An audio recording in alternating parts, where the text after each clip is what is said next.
بسم الله الرحمن الرحيم. الحمد لله الذي أنزل على عبده الكتاب ولم يجعل له عوجا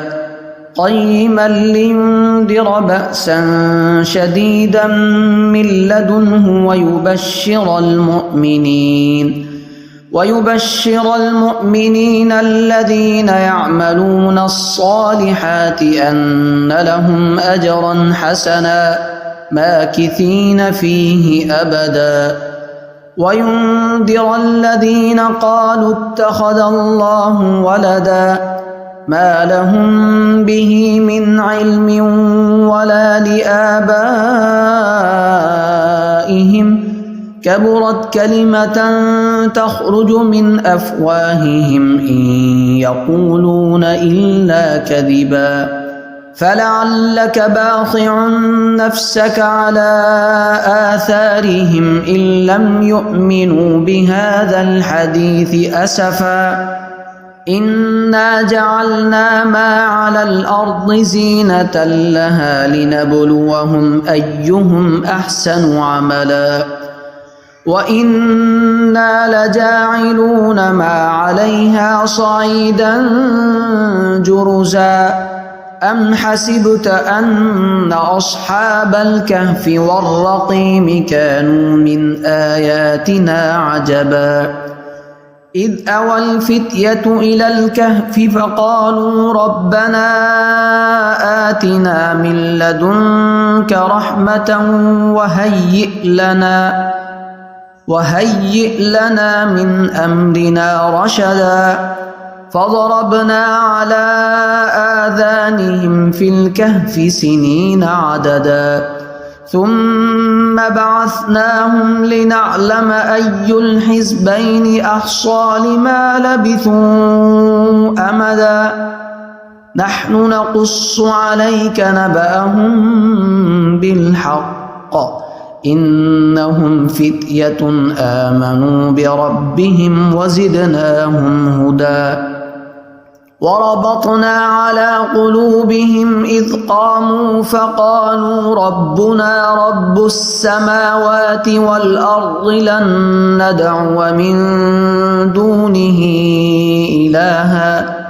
إلها لقد قلنا إذا شططا هؤلاء قومنا اتخذوا من دونه آلهة لولا يأتون عليهم بسلطان بين فمن أظلم ممن افترى على الله كذبا وإذ اعتزلتموهم وما يعبدون إلا الله فأووا إلى الكهف ينشر لكم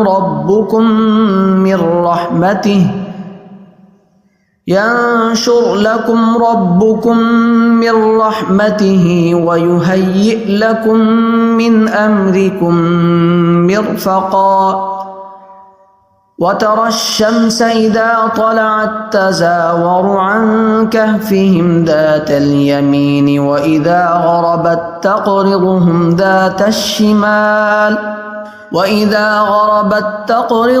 ذات الشمال وهم في فجوة منه ذلك من آيات الله من يهد الله فهو المهتد ومن يضلل فلن تجد له وليا مرشدا وتحسبهم أيقاظا وهم رقود ونقلبهم ذات اليمين وذات الشمال وكلبهم باسط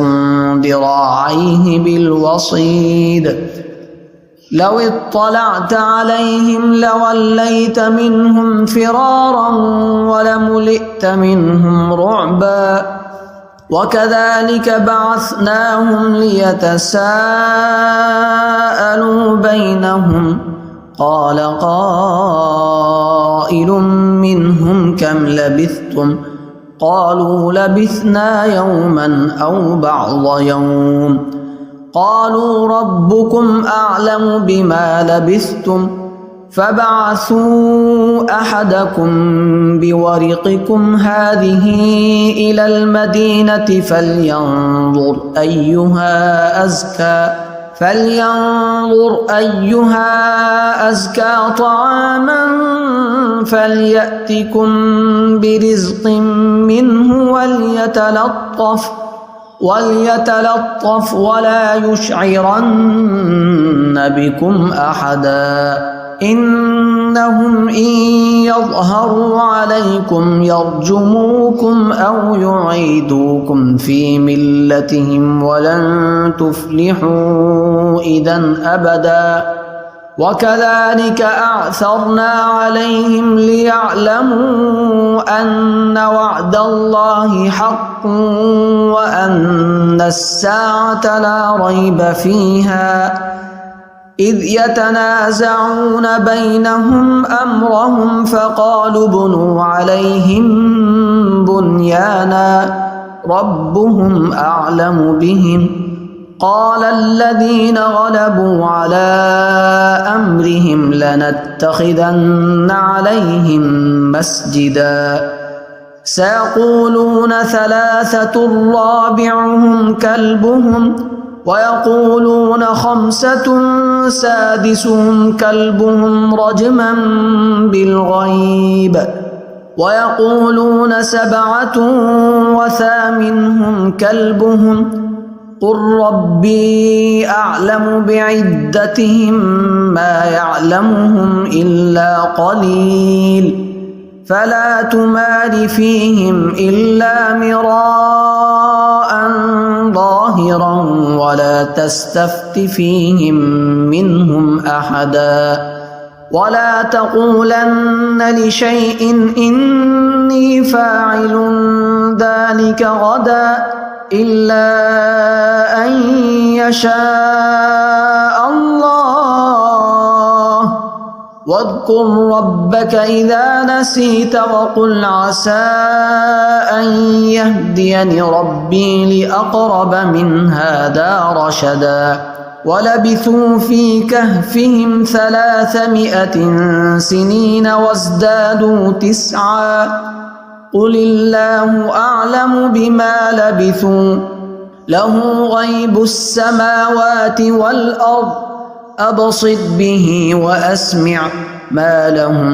من دونه من ولي ولا يشرك في حكمه أحدا واتل ما أوحي إليك من كتاب ربك لا مبدل لكلماته ولن تجد من دونه ملتحدا واصبر نفسك مع الذين يدعون ربهم بالغداة والعشي يريدون وجهه ولا تعد عيناك عنهم تريد زينة الحياة الدنيا ولا تطع من أغفلنا قلبه عن ذكرنا واتبع هواه وكان أمره فرطا وقل الحق من ربكم فمن شاء فليؤمن ومن شاء فليكفر إنا أعتدنا للظالمين نارا أحاط بهم سرادقها وإن يستغيثوا يغاثوا بماء كالمهل يشوي الوجوه بئس الشراب وساءت مرتفقا إن الذين آمنوا وعملوا الصالحات إنا لا نضيع أجر من أحسن عملا أولئك لهم جنات عدن تجري من تحتهم الأنهار يحلون فيها من أسابر من ذهب ويلبسون ثيابا خضرا من سندس وإستبرق متكئين فيها على الأرائك نعم الثواب وحسنت مرتفقا واضرب لهم مثل الرجلين جعلنا لأحدهما جنتين من أعناب وحففناهما بنخل وجعلنا بينهما زرعا كلتا الجنتين آتت أكلها ولم تظلم منه شيئا وفجرنا خلالهما نهرا وكان له ثمر فقال لصاحبه وهو يحاوره أنا أكثر منك مالا وأعز نفرا ودخل جنته وهو ظالم لنفسه قال ما أظن أن تبيد هذه أبدا وما أظن الساعة قائمة ولئن رددت إلى ربي لأجدن خيرا منها منقلبا قال له صاحبه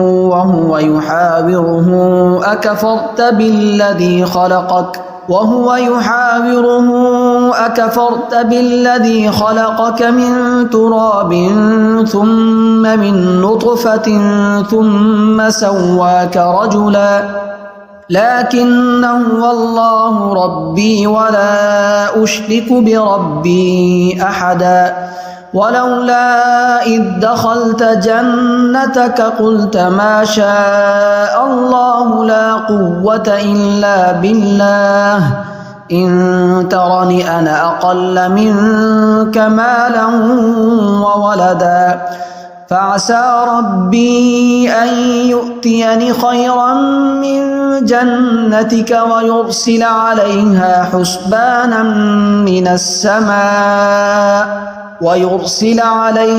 حسبانا من السماء فتصبح صعيدا زلقا أو يصبح ماؤها غورا فلن تستطيع له طلبا وأحيط بثمره فأصبح يقلب كفيه على ما أنفق فيها وهي خاوية على عروشها ويقول يا ليتني لم أشرك بربي أحدا ولم تكن له فئة ينصرونه من دون الله وما كان منتصرا هنالك الولاية لله الحق هو خير ثوابا وخير عقبا واضرب لهم مثل الحياة الدنيا كماء إن أنزلناه من السماء فاختلط به نبات الأرض فأصبح هشيما تذروه الرياح وكان الله على كل شيء مقتدرا المال والبنون زينة الحياة الدنيا والباقيات الصالحات خير عند ربك ثوابا وخير أملا ويوم نسير الجبال وترى الأرض بارزة وحشرناهم فلم نغادر منهم أحدا وعرضوا على ربك صفا لقد جئتمونا كما خلقناكم أول مرة بل زعمتم أن لن نجعل لكم موعدا ووضع الكتاب فترى المجرمين مشفقين مما فيه ويقولون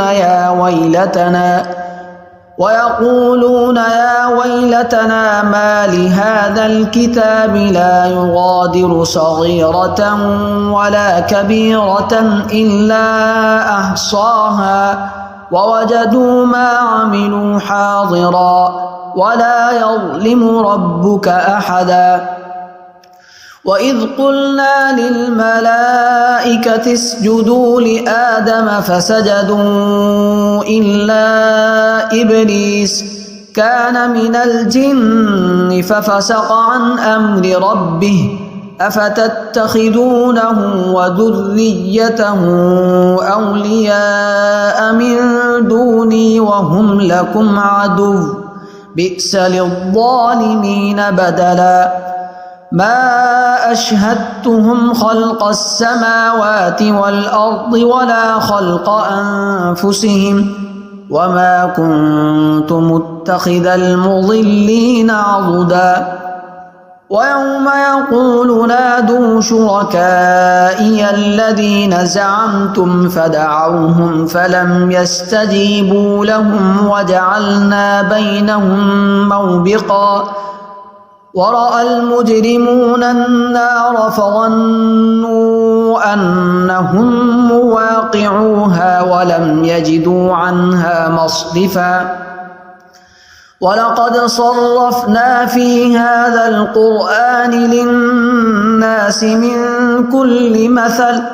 وكان الإنسان أكثر شيء جدلا وما منع الناس أن يؤمنوا إذ جاءهم الهدى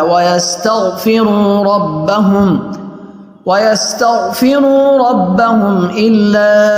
أن تأتيهم سنة الأولين أو يأتيهم العذاب قبلا وما نرسل المرسلين إلا مبشرين ومنذرين ويجادل الذين كفروا بالباطل ليدحضوا به الحق واتخذوا آياتي وما أنذروا هزوا ومن أظلم ممن ذكر بآيات ربه فأعرض عنها ونسي ما قدمت يداه إنا جعلنا على قلوبهم أكنة أن يفقهوه وفي آذانهم وقرا وإن تدعهم إلى الهدى فلن يهتدوا إذا أبدا وربك الغفور ذو الرحمة لو يؤاخذهم بما كسبوا لعجل لهم العذاب بل لهم موعد لن يجدوا من دونه موئلا وتلك القرى أهلكناهم لما ظلموا وجعلنا لمهلكهم موعدا وإذ قال موسى لفتاه لا أبرح حتى أبلغ مجمع البحرين أو أمضي حقبا فلما بلغا مجمع بينهما نسيا حوتهما فاتخذ سبيله في البحر سربا فلما جاوزا قال لفتاه آتنا غداءنا لقد لقينا من سفرنا هذا نصبا قال أرأيت إذ أوينا إلى الصخرة فإني نسيت الحوت وما أنسانيه إلا الشيطان أن أذكره واتخذ سبيله في البحر عجبا قال ذلك ما كنا نبغي فارتدا على آثارهما قصصا فوجدا عبدا من عبادنا آتيناه رحمة من عندنا وعلمناه من لدنا علما قال له موسى هل أتبعك على أن تعلمني مما علمت رشدا قال إنك لن تستطيع معي صبرا وكيف تصبر على ما لم تحط به خبرا قال ستجدني إن شاء الله صابرا ولا أعصي لك أمرا قال فإن اتبعتني فلا تسألني عن شيء حتى أحدث لك منه ذكرا فانطلقا حتى إذا ركبا في السفينة خرقها قال أخرقتها لتغرق أهلها لقد جئت شيئا إمرا قال ألم أقل إنك لن تستطيع معي صبرا قال لا تؤاخذني بما نسيت ولا ترهقني من أمري عسرا فانطلقا حتى إذا لقيا غلاما فقتله قال أقتلت نفسا زكية بغير نفس لقد جئت شيئا نكرا قال ألم أقل لك إنك لن تستطيع معي صبرا قال إن سألتك عن شيء بعدها فلا تصاحبني قد بلغت من لدني عذرا فانطلقا حتى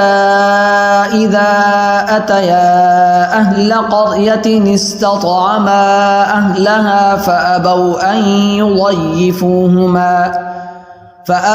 أن يضيفوهما فوجدا فيها جدارا يريد أن ينقض فأقامه قال لو شئت لاتخذت عليه أجرا قال هذا فراق بيني وبينك سأنبئك بتأويل ما لم تستطع عليه صبرا أما السفينة فكانت لمساكين يعملون في البحر فأردت أن أعيبها وكان وراءهم ملك يأخذ كل سفينة غصبا وأما الغلام فكان أبواه مؤمنين فخشينا أن يرهقهما طغيانا وكفرا فأردنا أن يبدلهما ربهما خيرا منه زكاة وأقرب رحما وأما الجدار فكان لغلامين يتيمين في المدينة وكان تحته كنز لهما وكان أبوهما صالحا فأراد ربك أن يبلغا أشدهما ويستخرجا كنزهما رحمة من ربك وما فعلته عن أمري ذلك تأويل ما لم تسطع عليه صبرا ويسألونك عن ذي القرنين قل سأتلو عليكم منه ذكرا إنا مكنا له في الأرض وآتيناه من كل شيء سببا فأتبع سببا حتى إذا بلغ مغرب الشمس وجدها تغرب في عين حمئة ووجد عندها قوما قلنا يا ذا القرنين إما أن تعذب وإما أن تتخذ فيهم حسنا قال أما من ظلم فسوف نعذبه ثم يرد إلى ربه فيعذبه عذابا نكرا وأما من آمن وعمل صالحا فله جزاء الحسنى وسنقول له من أمرنا يسرا ثم أتبع سببا حتى إذا بلغ مطلع الشمس وجدها تطلع على قوم لم نجعل لهم من دونها سترا كذلك وقد أحطنا بما لديه خبرا ثم أتبع سببا حتى إذا بلغ بين السدين وجد من دونهما قوما لا يكادون يفقهون قولا قالوا يا ذا القرنين إن يأجوج ومأجوج مفسدون في الأرض فهل نجعل لك خرجا على أن تجعل بيننا وبينهم سدا قال ما مكني فيه ربي خير فأعينوني بقوة أجعل بينكم وبينهم ردما آتوني زبر الحديد حتى إذا ساوى بين الصدفين قال انفخوا حتى إذا جعله نارا قال آتوني أفرغ عليه قطرا فما استطاعوا أن يظهروه وما استطاعوا له نقبا قال هذا رحمة من ربي فإذا جاء وعد ربي جعله دكاء وكان وعد ربي حقا وتركنا بعضهم يومئذ يموج في بعض ونفخ في الصور فجمعناهم جمعا وعرضنا جهنم يومئذ للكافرين عرضا الذين كانت أعينهم في غطاء عن ذكري وكانوا لا يستطيعون سمعا أفحسب الذين كفروا أن يتخذوا عبادي من دوني أولياء إنا أعتدنا جهنم للكافرين نزلا قل هل ننبئكم بالأخسرين أعمالا الذين ضل سعيهم في الحياة الدنيا وهم يحسبون أنهم يحسنون صنعا أولئك الذين كفروا بآيات ربهم ولقائه فحبطت أعمالهم فلا نقيم لهم يوم القيامة وزنا ذلك جزاؤهم جهنم بما كفروا واتخذوا آياتي ورسلي هزوا إن الذين آمنوا وعملوا الصالحات كانت لهم جنات الفردوس نزلا خالدين فيها لا يبغون عنها حولا